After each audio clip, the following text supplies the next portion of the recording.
killing, saying he was trying to protect himself. He knew how much I loved him, how much I do for him, anything. I do anything for him. Hunter Metcalf says he held his twin brother Austin as he was dying. I tried to whip around as fast as I could, but I didn't see the stab. But then I looked at my brother, and then I'm not going to talk about the rest. No. It happened at the district championship meet in Frisco. Hunter says his brother had asked Karmelo to move his seat because he was sitting under the wrong tent. A witness says Karmelo replied, "Touch me and see what happens." And when Austin grabbed him, Karmelo allegedly pulled a knife. You're a good dude. Thank you, bro. And you're no matter what you do, even if God forbid this doesn't work out, you're gonna be fine. You're being a good dude. Thank you, bro. Yeah. That means a lot. Alright, so let's say we are gonna watch one of your videos tonight. What would it be? Give me one. What you say, bro? Yeah. What's your favorite one?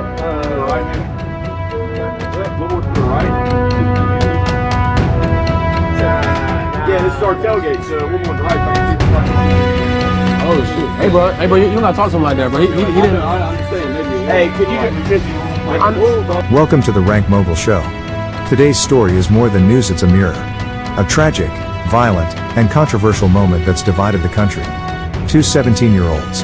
One dead. One behind bars with a $1 million bond. And the question echoing across social media, was it murder or self-defense?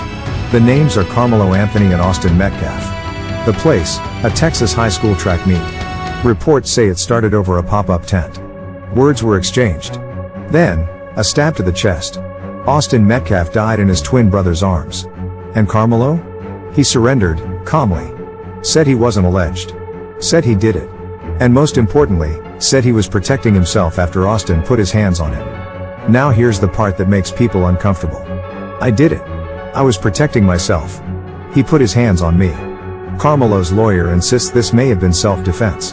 A request has been filed to reduce his $1 million bond. The defense argues he was provoked, touched first, and reacted out of fear. But critics say, who brings a knife to a track meet? And why was he under the opposing team's tent to begin with? These are questions the courts must answer, but the internet already has. Online, the divide is sharp and personal. Commenters say Austin may not have been the golden boy the headlines make him out to be. Others say Karmelo was aggressive and came looking for trouble. Some argue this was a racial bias at play where black boys are criminalized before the facts come out. And others are simply asking, was this just a case of school bullying that ended in the worst way imaginable? Let's put race and assumptions aside for just a moment. What if this wasn't a premeditated act but a boiling point? A moment of unchecked pressure? Are our high schools doing enough to identify when bullying escalates? Is there a deeper story of these teens of jealousy, pride, territory, ego? We need to talk about why these stories explode when race is involved but get buried when the roles are reversed. We need to talk about the expectations placed on young black boys to stay calm in the face of threats and what happens when they snap. And we need to ask, why does a teenager feel the need to bring a knife to a school event in the first place? I don't have all the answers, but I am asking the questions. Why was this kid so afraid? Was it fear or fury? Are we willing to look at both boys as human, instead of just taking sides? Because the truth is, two families are destroyed. Social media is ripping itself apart. One side says Karmelo brought a knife and was looking for trouble. Another says Austin grabbed him first, and Karmelo responded with panic. One child is buried. Another may spend his life behind bars. And all we have right now is speculation. But what if it was your son? What if both these kids were in pain and nobody saw it until it was too late? This story is not just about what happened that day, it's about what led up to it.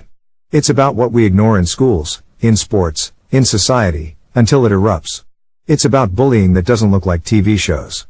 It's about power dynamics. Who gets to talk? Who gets touched? Who gets believed? There's no winner here. Austin Metcalf should still be alive. Karmelo Anthony should not be sitting in jail waiting for his life to be decided in public opinion. Two families have lost everything. So let's pause. Let's not jump to conclusions. Let's not replay the same cycle of judgment, racial bias, and silence. Maybe this time, we can ask harder questions. Maybe this time, we can listen before we speak. This is the Rank Mogul Show. Truth over trend. Justice over clicks. Let's keep the conversation human. Until next time.